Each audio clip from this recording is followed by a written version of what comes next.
Hey everybody, welcome back to another episode of I don't know if this game's good or not. I used to play this a lot with my brother, and now that I look back at it, I don't know if it's fucking good or not.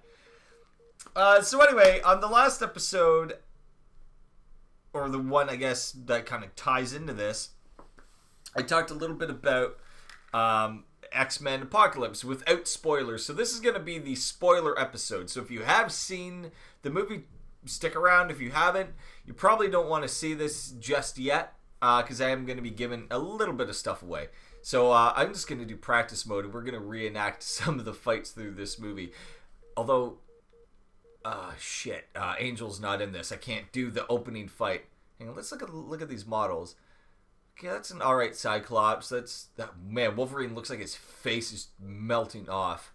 Yeah, that's an alright Gambit. It's okay.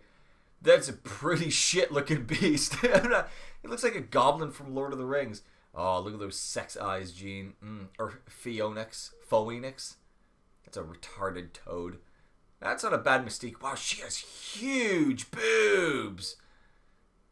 Again, that Sabretooth looks like he's like mid taking a dump. It's actually not a bad Magneto. It's not a great... Well, the girls look great. The guys look fucking stupid in this. I spoke too soon. This is not a bad looking Havoc. Betsy. I thought it was Psylocke. Why is it Betsy? Alright, anyway, let's start off with... I don't know. Let's do... Sure. Cyclops versus Storm, because this is a fight that's in the movie. And we'll give her alternate. I haven't played this in so long. Let's go to... Try and find somewhere that makes sense.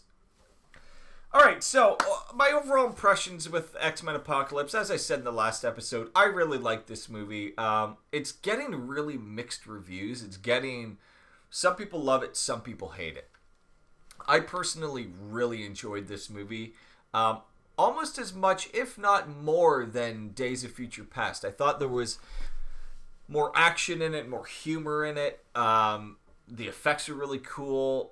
The storyline was whatever, like pretty standard stuff, if you ask me.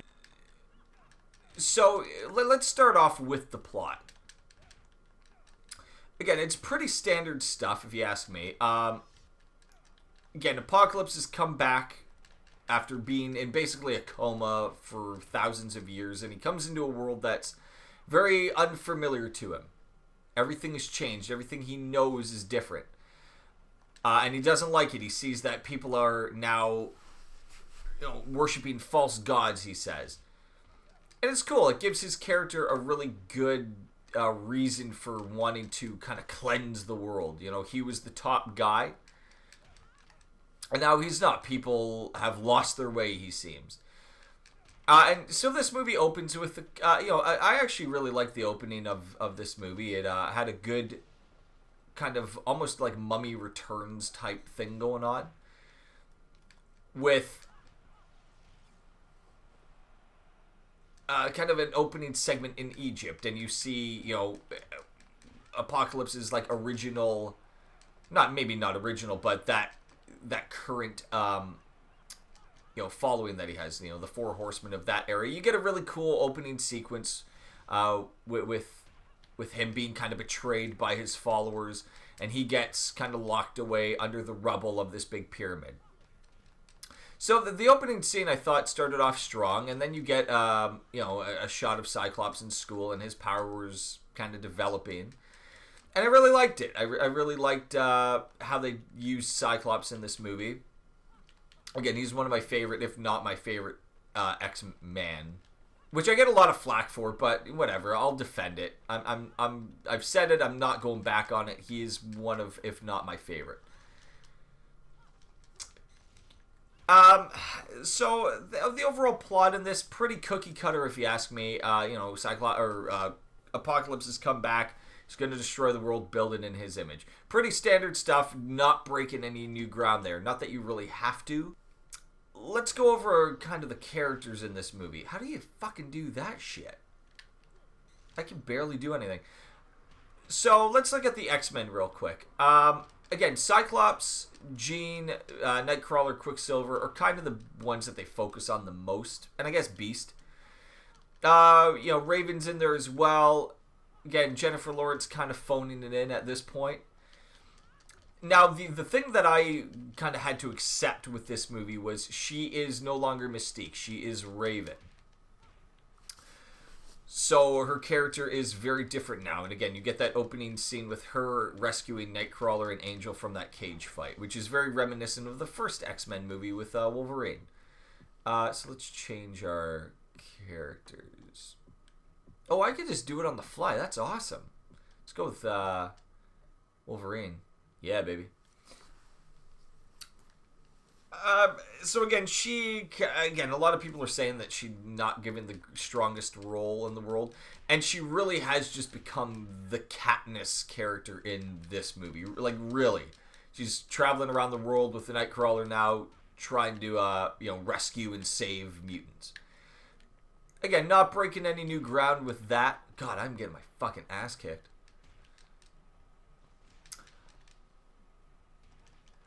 So, again, I really like how they did Cyclops in this. Again, he has some pretty good, funny lines in it. When he blows down the tree at the school and Xavier gives that line of like, oh, that was my favorite tree. I'm getting fucking wrecked right now. Storm, Jesus, chill the fuck out! I'm trying to do a review and you're making me look stupid in front of everybody. God damn it. Jean...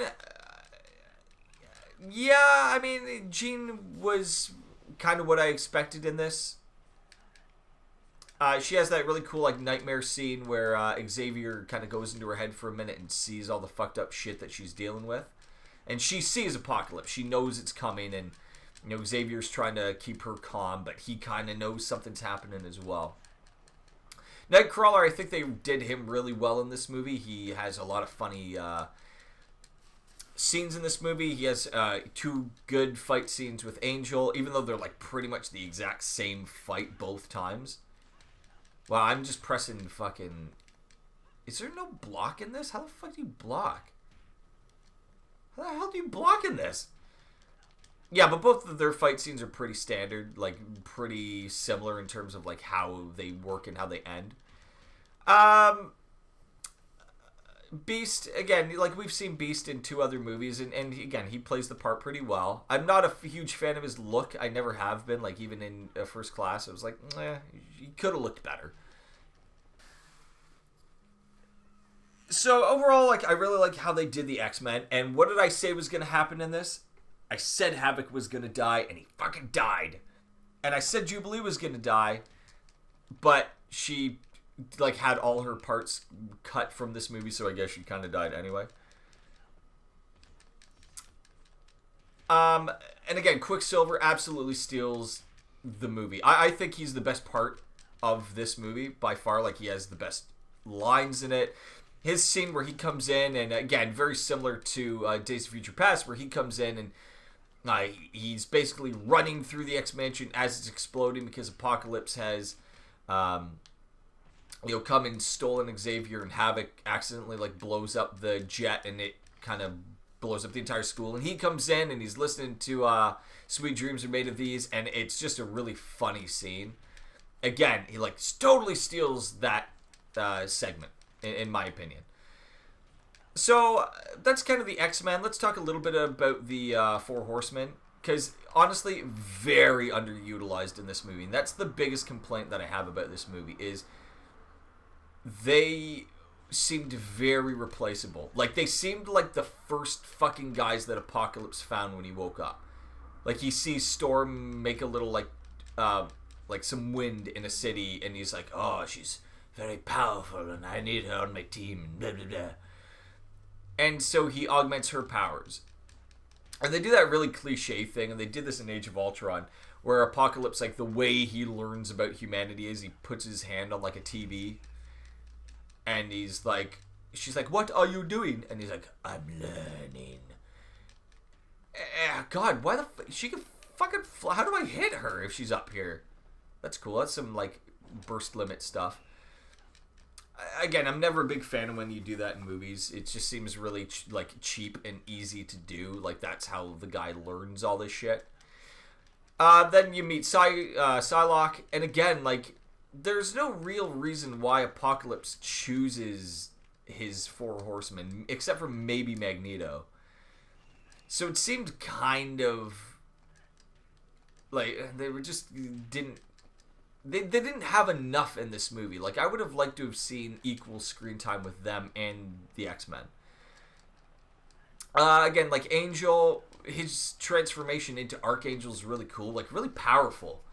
You know, so you see, like, his bones, like, breaking in his back, and you see, like, the blood and everything. And it was very, like, kind of gory for an X-Men movie. Like, I was very shocked by how they did that. And then, again, you get Magneto, and I love what they did with Magneto in this movie. I love that. Hang on, to change before I get hit. I'm gonna fucking change. I'm bailing. I'm gonna change into. You know, I'm gonna change into Magneto. Why not? I love what they did with Magneto in this movie. You know, it's been 10 years after the events of Days of Future Past, and he's trying out humanity. He has a wife. He has a daughter. He lives, you know, in the woods, and he works out like a steel mill. And what happens with him is, you know, he saves somebody at the steel mill when something breaks down, and they see it and report it to the police, and the police kind of come after him. Or come after his family to kind of get to him. And long story short, the police accidentally kill his family. And he fucking snaps, and he's back. He's back to being Magneto. And he kills all the police with, like, his daughter's necklace, and it was really cool. It was a really powerful scene, and again, it sold me. You know, Fassbender's performance in this was amazing.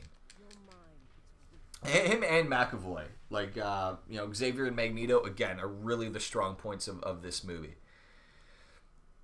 So again, you get a really cool scene at the concentration camp where Magneto was taken when he was a kid, and where he lost his family the first time, and again, really powerful stuff. Like, you know, stuff that hits home for, you know, some people and really takes it to that real world scenario. So let's talk a little bit about actually Apocalypse himself. Why am I? Oh, she confused me. That's why. I still don't know how to block in this. Do you have to hold stuff at the? That doesn't do it. Whatever. So Apocalypse, a lot of people have been skeptical about his look, about his sound. I hate that she fucking confuses you. That sucks.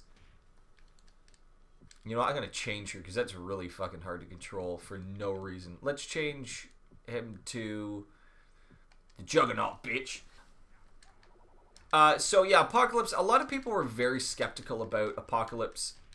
Like how he looked, how he sounds. I liked it. I liked that they went to kind of his like Egyptian origin and stuck with it. You know, I think he looks the best when he has, you know, the white eyes going, when he's using his seemingly unclear powers.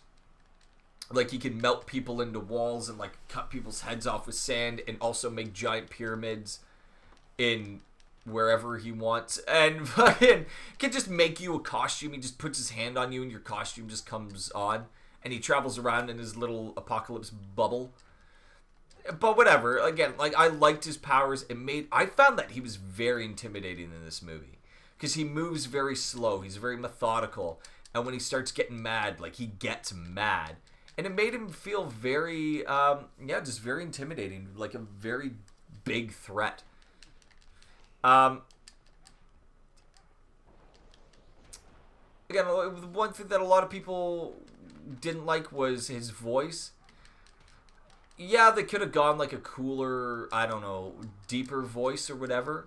Like if you see the cinematics in X-Men and Legends 2, he has a very cool look and a very cool voice in that movie. And I think a lot of people were expecting that and they didn't go with that route. And I don't think it hurt. I think it worked. And again, he gives a lot of really good speeches in this movie, but to like nobody. There's the scene in the trailer where he's like, everything that you built will fall and we will build the world a better one, blah, blah, blah. or make the world a better one. It's like, but he's saying that to Magneto. Like, he's not saying that to anybody of importance. He's not saying that to, like, the United Nations or anything like that. He's just saying it in a field. So it's kind of weird with stuff like that. And even later on, when he has Xavier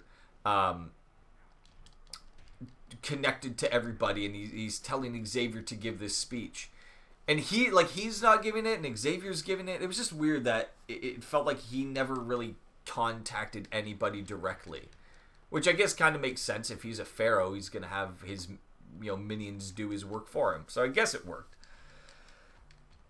So let's talk about key moments and key scenes in this movie, because there are a couple. Again, the Quicksilver scene where he's saving everybody in the X-Mansion, really great scene, really strong stuff. The opening cage fight with Nightcrawler and Angel, pretty good. Again, I would have liked to have seen a little bit more of that. And, of course, the big fight scene kind of at the end, which I'll get to in just a minute. What other big, like, key moments were there? I mean, Apocalypse kind of waking up, yeah. I would have liked to have seen a little bit more of like a Mummy Returns kind of thing where his cult is digging him up instead of like just 4 guys. But again, that's a minor thing, whatever. And again, the X-Men kind of captured by Stryker's team and taken to, I guess, like Alkali Lake, where we get probably the best cameo in the X-Men movies, which is Strange. You get the Wolverine reveal, and we all knew it was happening. We knew it was coming. I'm going to change my guy. Let's go to Beast. We knew it was there. We knew it was coming. And it's, again, that is probably one of the best parts of the movie. When he comes out of his cage and he's wearing the Weapon X armor, or the Weapon X helmet, I guess. It's not really armor. And he looks so fucking feral and so nuts.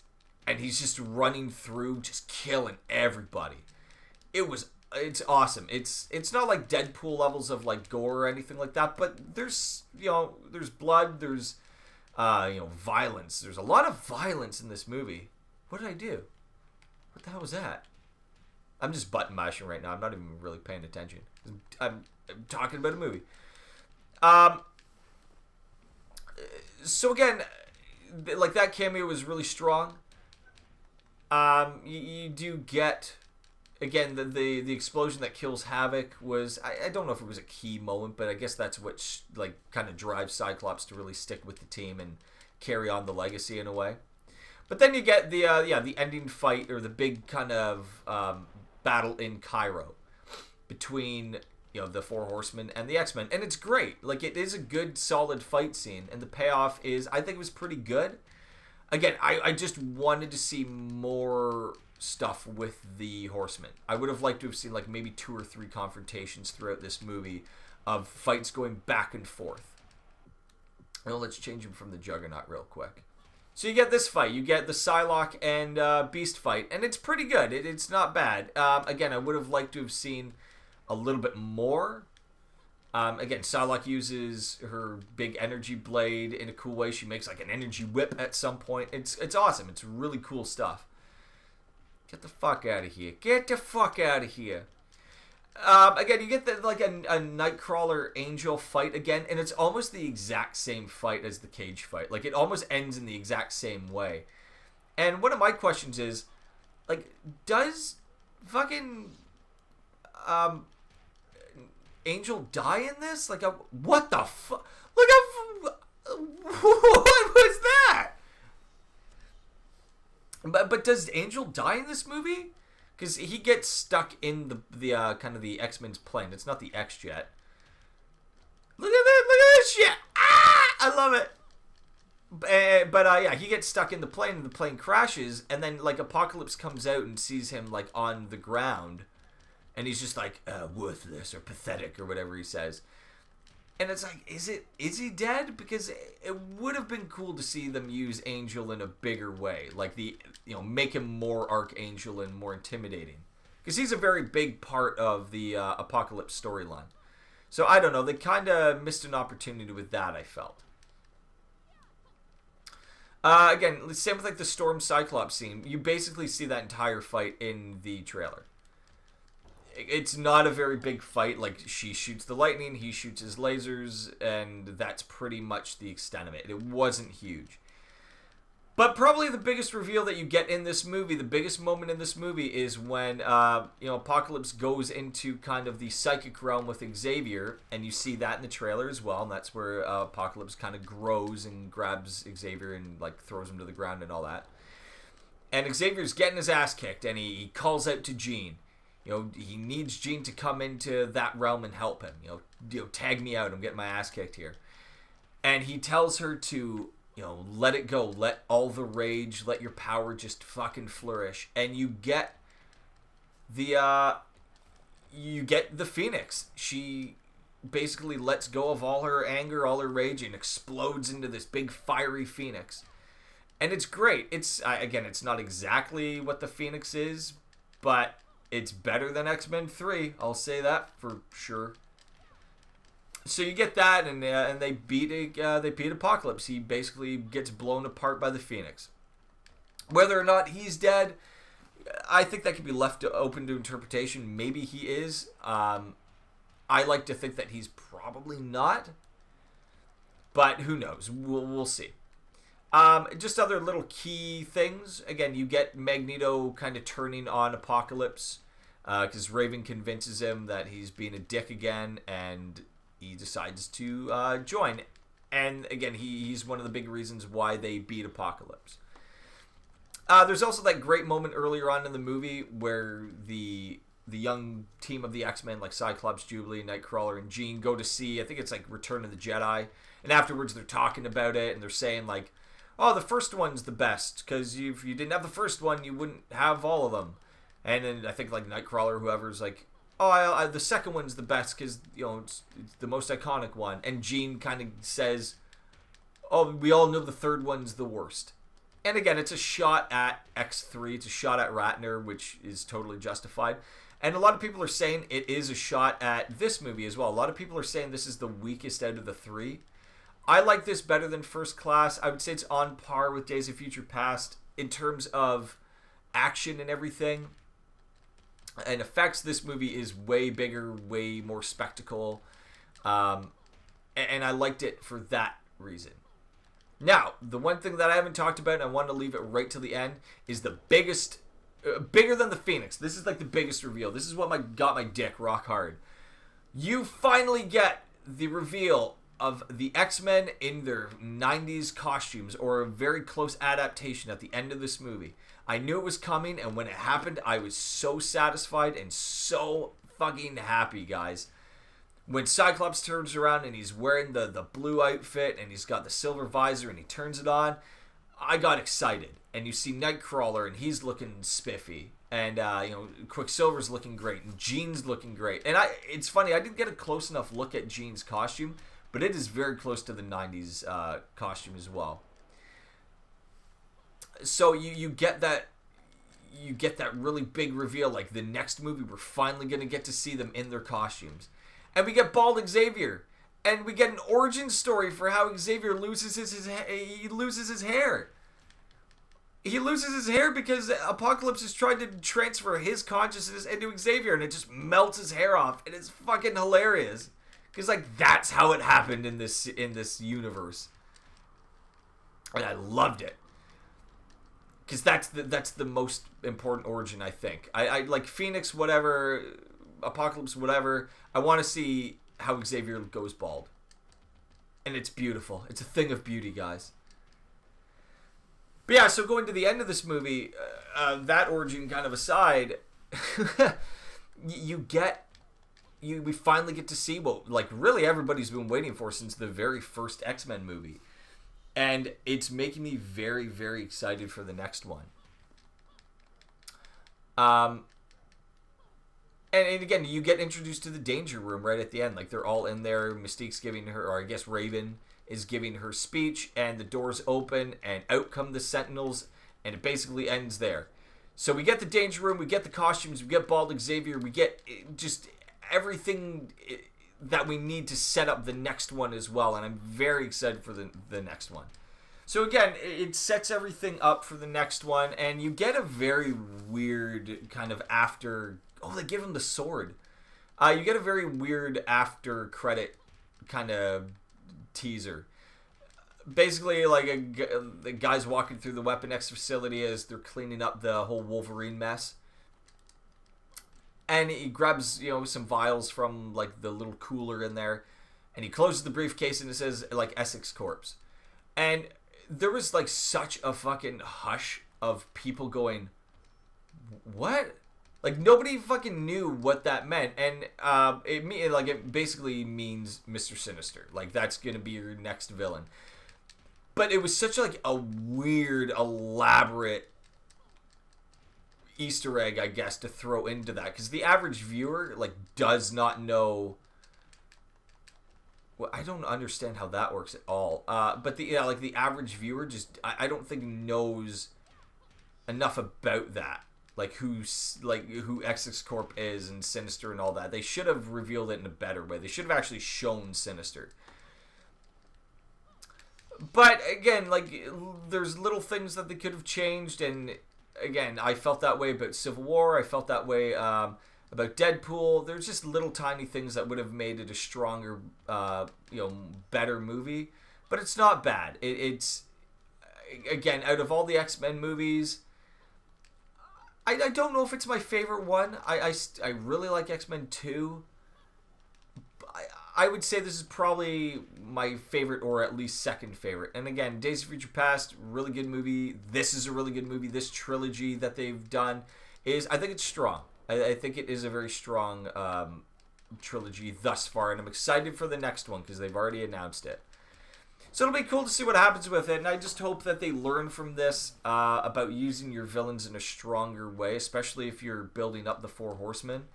Use characters like that in a stronger way. Again, you've introduced like Jubilee, and that was a big selling point that you were saying was Jubilee's in this, and she's in it for like 2 minutes. And I don't even think they call her Jubilee. They may say it once, but again, like if you're teasing stuff like that, you have to use your characters in a stronger, better way. But overall, I really enjoyed it. I thought it was a fun movie. I thought it was paced really well. There was good action in it. The cameos in it were really good. The little subtle nods here and there to X-Men kind of lore was really good. And again, overall, I had fun with it. I had more fun with this than I did Civil War. I will say that. I liked Civil War, but oddly enough, I liked this one a little bit better. Maybe it's because I'm more of an X-Men guy than I am Avengers. Maybe that's just a little bit of bias there. I don't know. But again, as far as I'm concerned, this movie succeeds. And if you haven't checked it out, I strongly invite you to check it out, because it is worth seeing on the big screen, I think. If you like X-Men, if you like movie, like comic book movies, it's definitely worth checking out. And again, like, check it out. See what you think for yourself. Let me know, because I'm always interested in having that conversation with people of, what did you think of it? Did you love it? Did you hate it? And again, like, my girlfriend loved it. One of my buddies, Nick, loved it. But I've heard, again, mixed things from people that I work with and friends of mine from school and everything like that. And again, you're going to get that, I think, with any movie. I don't think any movie is going to please 100% of its audience. So, if I were to give this a score, I think I gave Days of Future Past an 8. I would say this is an 8 as well. I don't like doing the whole, 8.5 or, 8.3 thing. I'm just going to give it a solid, number. Civil War for me got a 7. This gets an 8. I liked it a little bit more. I thought just the action was better. The consequence of the villains and the storyline was deeper and richer. And overall, I just thought it was a little bit more fun. But again, that's just my opinion. Again, if you agree, if you disagree, let me know. I would love to hear what you guys thought of it. So again, I guess the next big things that are coming out, we got Star Trek coming, Ghostbusters. What else is coming out? I haven't even bothered to see Alice in Wonderland because I fucking don't care. I haven't seen Jungle Book yet. But yeah, I guess the next big one that's coming out is Star Trek Beyond. So once I see that, I'll do a review of that one as well, because I'm super excited to see that. And yeah, so there's a lot of good stuff coming out this summer. There's a lot of stuff that's already come out this summer, so we are really getting treated so far. So Hollywood, just keep taking my money. Oh, Ninja Turtles, that's the next one that's coming out. So again, we'll see how that one plays out as well. So again, thanks for watching. Again, let me know what you guys thought. Like, comment, subscribe, and again, I'd love to have that conversation with you guys. Again, thanks for watching, and I will see you all next time. I'm getting my ass kicked by Betsy or Psylocke. Whoever the fuck this is supposed to be. I don't know.